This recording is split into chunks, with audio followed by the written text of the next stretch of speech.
ایک صاحب نے مجھے بھی کلپ بھیجا، اس نے کہا کہ رسول اللہ نے اپنی زندگی میں صرف 3 دن صلاۃ التراویح پڑھائی، چوتھے دن آقا باہر نہیں آئے، لہذا یہ صلاۃ التراویح با جماعت، یہ 20 رکعتیں، یہ اسلام کی تعلیم نہیں، بس صحابہ کا عمل ہو سکتا ہے لیکن نبی پاک کی تعلیم نہیں۔ تو میں نے تو اس وقت معاذ اللہ ہی کہا۔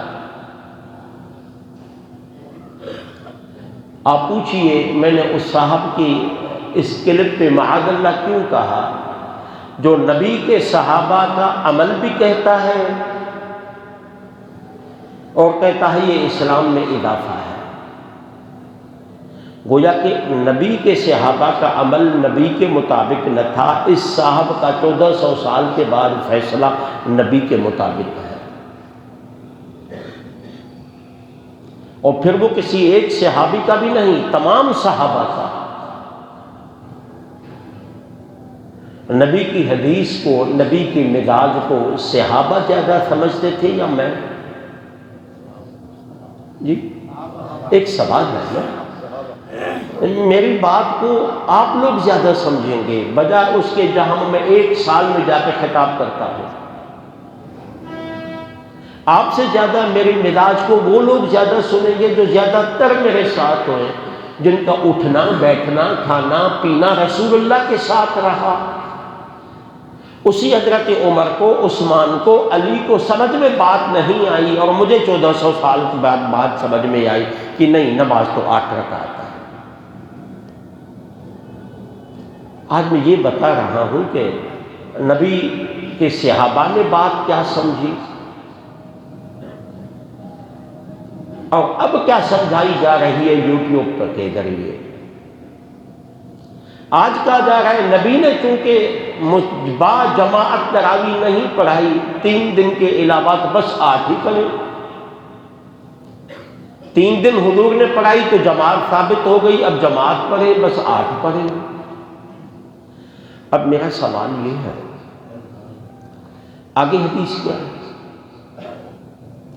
یہ بھی تو بتائیں، 3 دن کے بعد چوتھے دن جب صحابہ جمع ہوئے تو حضور باہر کیوں نہیں آئے؟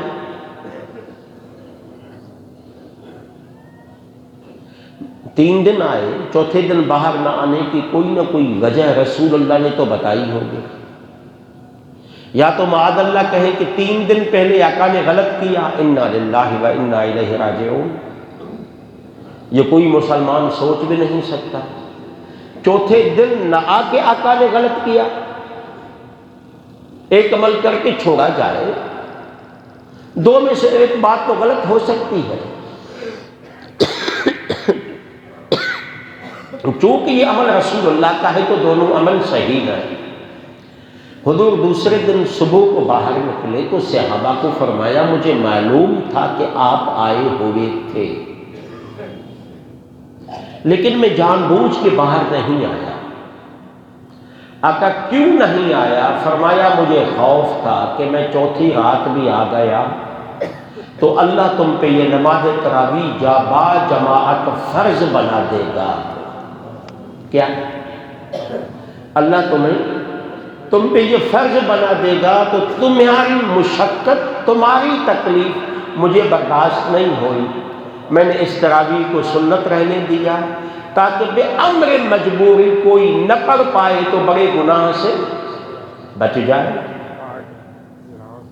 آقا نے تو آپ پہ اور ہم پہ رحم کرتے ہوئے جی باہر تشریف نہیں لے آئے، ہم نے دلیل بنا لیا کہ نہیں 8 ہی پڑھنی ہے۔ وہ آقا جو چاہتے تھے کہ میری امت کو ثواب ملے، بار بار میں نے پہلے بھی بتایا تھا، حضور معراج پہ گئے، فرشتوں کو قیام میں دیکھا، مولا ثواب میری امت کو دے دے، فرشتوں کو رکوع میں دیکھا، مولا ثواب میری امت کو دے دے، فرشتوں کو سجدے میں دیکھا، مولا ثواب میری امت کو دے دے۔ وہ مصطفیٰ کب چاہیں گے کہ میری امت کے 20 کا ثواب کم ہو کے 8 پہ رہ جائے؟ وہ 50 کی جب 5 ہوئی تھی نا نمازیں، تو آقا پھر بھی روتے ہوئے آئے تھے راستے میں بے چین تھے، راستے میں رب نے پوچھ لیا تو محبوب بے چین کیوں ہو؟ فرمایا مولا، عرض کیا مولا میں اس لیے بے چین ہوں، کاش اپنے بھائی موسیٰ کی بات نہ مانتا، میری امت کا ثواب تو کم نہ ہوتا جو آخرت کا ذخیرہ ہے۔ اللہ نے فرمایا نہیں محبوب، تیری پریشانی دیکھی نہیں جا رہی ہے، جا کے اپنی امت کو خوشخبری دے گئے، کریں گے 5 کا ثواب 50 کا ہی عطا کر دوں گا۔ اس مصطفیٰ نے آسانی سے یہ کہہ دیا کہ بس 20 نہیں 8 پڑھ لو۔ حضور تو نیکیاں کرنے کے عادی تھے، حضور کے صحابہ ہماری طرح سست تو نہیں تھے کہ جان چھوٹ جائے۔